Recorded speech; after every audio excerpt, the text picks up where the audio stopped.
datang di channel Gereja Katolik. Sebelum memulai podcast, mari dukung channel ini dengan cara subscribe, like, dan share video ini. Tema podcast pada hari ini, saya akan membahas mengenai Gereja Katolik Hati Kudus, Banda Aceh.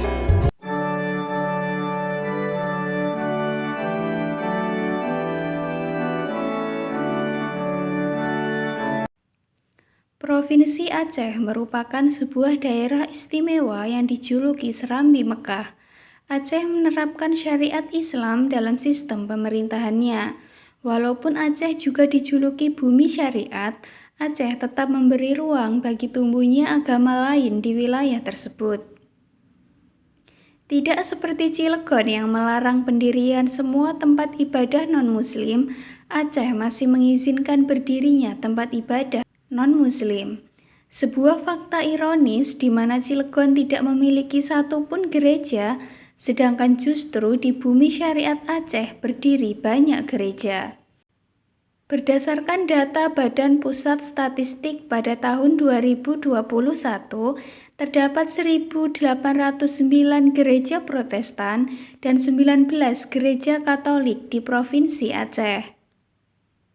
Hal ini sangat kontras apabila dibandingkan dengan Cilegon, kota tanpa gereja. Salah satu gereja yang ada di Aceh adalah Gereja Katolik Hati Kudus di Banda Aceh. Lokasinya bahkan berdekatan dengan Masjid Agung Banda Aceh.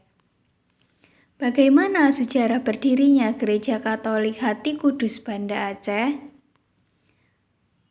Tahun 1924 menjadi awal mula dimulainya pembangunan Gereja Hati Kudus Banda Aceh. Setelah 2 tahun menanti, gereja diresmikan pada 26 September 1926. Gereja Katolik Hati Kudus Banda Aceh merupakan gereja Katolik terbesar dan tertua di Aceh. Namun demikian, jauh sebelumnya sebenarnya penganut Katolik telah ada dan hidup di provinsi paling barat Indonesia itu. Salah satu jejak keberadaan umat Katolik di sana adalah catatan tentang 2 orang biarawan yang terbunuh pada tahun 1638. Keduanya merupakan biarawan dari Ordo Karmel tak berkasut. Beato Dionysius dan Redemptus hadir di Banda Aceh dan berlabuh di Ole-Ole, sekarang Kutaraja, pada 25 Oktober 1638. Kedatangan Dionysius dan Redemptus serta utusan Raja Portugis yang lain dianggap membawa misi kristenisasi. Mereka pun ditangkap dan diminta menyangkal iman mereka akan Kristus. Hingga akhirnya mereka dibunuh pada 29 November 1638. Paus Leo XIII membeatifikasi Beato Dionysius dan Redemptus pada 10 Juni 1900. 2 martir ini diperingati setiap 29 November. Maka sebelum 1638 sebenarnya umat Katolik pun sudah ada di Banda Aceh, terutama orang-orang Belanda. Kini, berdasarkan data Badan Pusat Statistik, pada tahun 2021 terdapat 9.181 umat Katolik di Provinsi Aceh. Lalu, mengapa di Cilegon justru tidak ada gereja?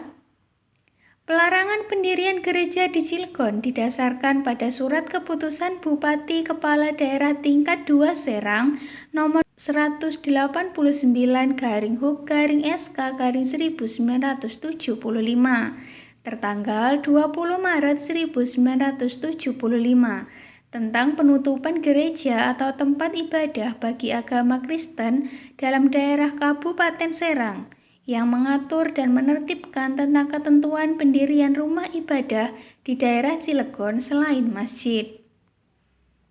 Surat keputusan Bupati Serang tahun 1975 itu dianggap menjadi dasar penolakan pendirian rumah ibadah selain masjid di Cilegon.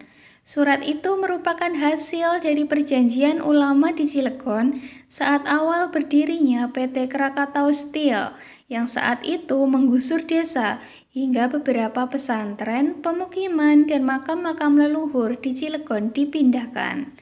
Dalam pembangunan itu, masyarakat Kota Cilegon mengklaim telah banyak korban, baik materi maupun imateri, yaitu berupa kerelaan dipindahnya pesantren-pesantren besar dan kerelaan memindahkan makam para pejuang, kiai, dan ulama leluhur masyarakat Kota Cilegon.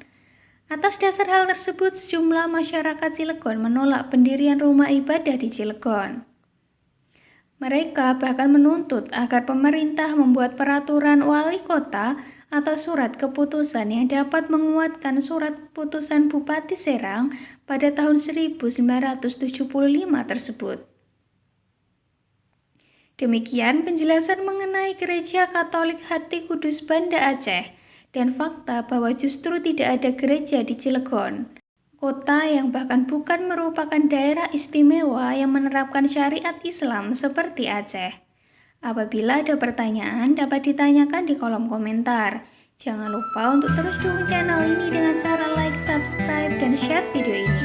Terima kasih.